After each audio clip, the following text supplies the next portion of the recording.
Hello everyone, good morning. তো সকাল সকাল নতুন একটা ব্লগ নিয়ে আবার চলে এসেছি। তো আমি পাপিয়া নতুন একটা ব্লগ তোমাদের সঙ্গে শেয়ার করতে চলেছি। তো দেখতে পাচ্ছ আজকে হচ্ছে পুজোর সব সরঞ্জাম এখানেই রয়ে গেছে। আমি সকালে কাজবাজ সেরে চলে এসেছি এখন ঠাকুর ঘর থেকে আজকে ব্লগটা স্টার্ট করছি। আর এখানে আমি গোপুসোনাকে ঘুম থেকে তুলে জল খাইয়ে বসিয়ে রেখেছি। আর আমাদের বাড়িতে আরেকজন অতিথি এসছে, তো তাকেও একটুখানি যত্ন আপ্যায়ন করতে হবে। তো তার জন্য সব কিছু নিয়ে বসে পড়েছি। এখানে নিয়ে চলে এসেছি ফুল। দেখতে পাচ্ছ যে এর মধ্যে রয়েছে, প্লাস্টিকের মধ্যে রয়েছে ফুল। এই যে জুঁই ফুলের মালা রয়েছে, মিষ্টি ফল যতটুকু পেরেছি ততটুকু নিয়ে এসছে। এখন আমি গপুকে চান করাবো। তো চলো, এই যে চলে এসেছে আমার গপু সোনা, রেডি হয়েছে। আর ওই যে এর আগের দিন তোমরা ব্লগে হয়তো দেখেছো আমি গপুর জন্য হার আর চুড়ি নিয়ে এসেছিলাম।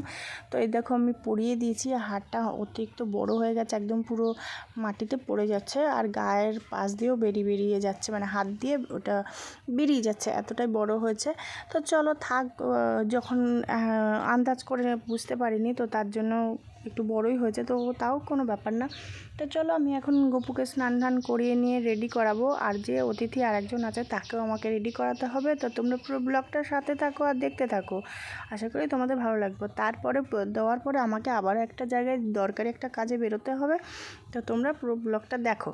তো দেখতেই পাচ্ছ আমার গোপুসোনাকে আমি এখন স্নান করাচ্ছি, স্নান ধান করিয়ে রেডি করাবো, রেডি করিয়ে ধুয়ে তারপরে তোমাদের সঙ্গে আবারও আসছি। তো গাইস দেখতেই পাচ্ছ আমার সোনাকে স্নান করানো কমপ্লিট। এবার একটু জামাটাকে চেঞ্জ করে দেবো, তো তোমরা ব্লগটা দেখো।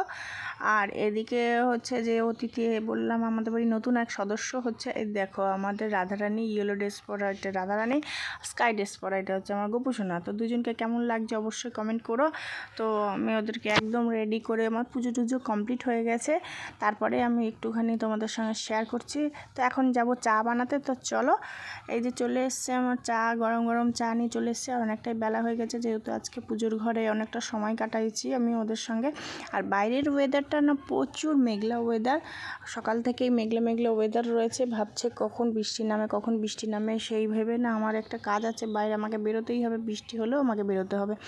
তাই আমি একটু দেখে নিচ্ছি বাইরের ওয়েদারটা কেমন। তো দেখতেই পাচ্ছ একদম কালো হয়ে রয়েছে, এখন বাজে প্রায় 10:30। তারপর তো দেখে মনে হচ্ছে না যে 10:30 বাজে, মনে হচ্ছে হয়তো ভোরবেলা, কিন্তু প্রচুর মেঘ করেছে যার জন্য এরকম দেখাচ্ছে। তো যাই হোক চলো আমি এখন রেডি হয়ে বেরোবো, তারপর আবার আসছি। তো গাইজ এই যে আমরা এখন রেডি হয়ে গেছি, রেডি হয়ে আমরা বেরিয়েও পড়েছি। দেখতে পাচ্ছ এই যে রোডের উপরে এখন আমাদের গাড়ি নিয়ে আমরা চলে এসেছি। আর এখন আমাদের গাড়িতে তেল নেই, এখন যাবো আবার পেট্রোল পাম্পে তেল ভরতে। তো এই যে চলে এসেছি পেট্রোল পাম্পে তেল ভরতে। তো তেল ভরা হয়ে গেছে, এখন আমি বেরিয়ে পড়েছি। আর সামনে যে আমার ছোটো ছেলে রয়েছে, তো আমরা এখন যাচ্ছি। কোথায় যাচ্ছি? এখন যাব আমরা হাবড়াতে, কিন্তু তার আগে আমাদের যাওয়া হবে বনগাঁতে। কারণ বনগাঁ আমাদের একটা কাজ আছে।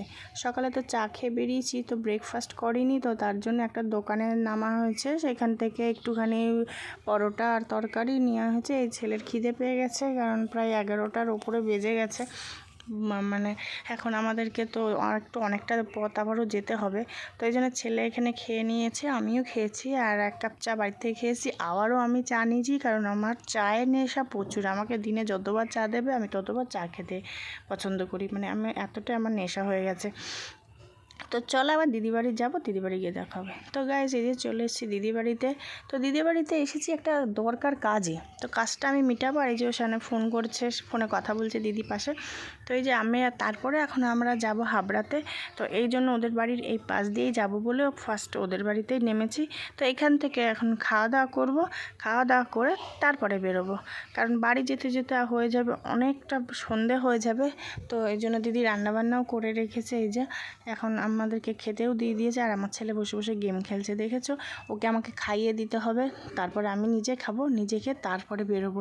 আর এখান থেকে আমরা ট্রেনে যাব, গাড়িটা আমাদেরকে গ্যারেজ করতে হবে। তো গাইজ এই যে দেখতেই পাচ্ছ আমরা এখন ট্রেনের মধ্যে রয়েছি, আমি গাড়িটা গ্যারেজ করেছি। আর এই যে চলে এসেছি স্টেশনে। এখান থেকে যাব আমরা একটা একটা দোকানে যাব, একটা কাজে। তো দোকানের কাজবাজ মিটিয়ে চলে এসেছি। তো তখন আমি ফোনে ভিডিওটা করিনি, ছেলে ভিডিওটা করেছিল, বাট ওটা কেটে ডিলিট হইলো কীভাবে বুঝতে পারলাম না।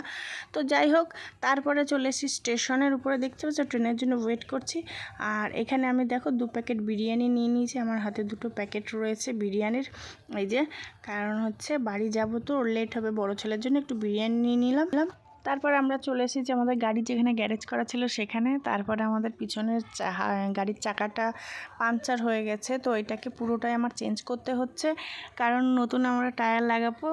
এইটা বেশ কিছুদিন ধরে পিছনের চাকাটা প্রবলেম করছে, তো এই যে নতুন টায়ার এটা আমরা এখন ওখানে লাগাবো, ওটা এই জন্য খোলা হচ্ছে।